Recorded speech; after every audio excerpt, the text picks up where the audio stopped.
ఇవాళ నా MBBS vlogging series లో డే 42. ఈ రోజు మార్నింగ్ 5:30కే లేచాను. ఈ రోజు నా క్యాలిస్టిక్స్ జర్నీలో ఫుల్ డే, సో ఆడుతూ పాడుతూ వర్కౌట్ అంతా కంప్లీట్ చేస్తాను. లేట్ చేయకుండా మా ఫ్రెండ్ కి క్యాప్ నెంబర్ కి హెల్మెట్ వేసి కాలేజ్ కి బయలుదేరిపోయాను. తీరా క్లాస్ కి వెళ్ళి చూస్తే మా ఫ్రెండ్ గడి బర్త్డే అంట. సో ఈ హ్యాపీ మూమెంట్స్ లో హ్యాపీ బిస్కెట్ ప్యాకెట్ దొబ్బు తినేసాను. తర్వాత లైట్ గా మా ఫ్రెండ్ గడి ఫ్రూట్ సలాడ్ కూడా దొబ్బు తినేసాను. తర్వాత మా పోస్టింగ్ గ్రూప్ లీడర్ బర్త్డే కూడా ఈ రోజే. తర్వాత కేక్ కట్ చేయకపోతే బాగోదని కేక్ ఆర్డర్ పెట్టి కేక్ కూడా కట్ చేసాము.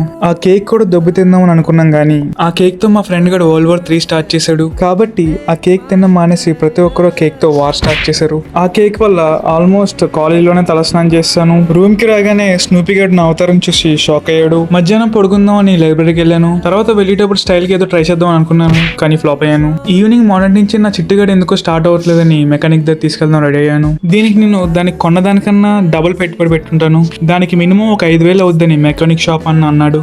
ఇంకా దాన్ని నాకు పోషించే ఓపిక లేక షెడ్ లోనే పాడేసి వచ్చేసాను. తర్వాత కొన్ని గ్రాసరీస్ తీసుకుని రూమ్ కి స్టార్ట్ అయిపోయాను. ఈ రోజు ఈవినింగ్ క్లైమేట్ మాత్రం స్కై కి పెయింటింగ్ వేసినట్టు భలేగా అనిపించింది. ఇంకేమైనా చెప్పాలా? వద్దులే, ఫాలో చేసి పెట్టుకోండి. రేపు నుంచి మళ్ళీ కలుద్దాం. బాయ్.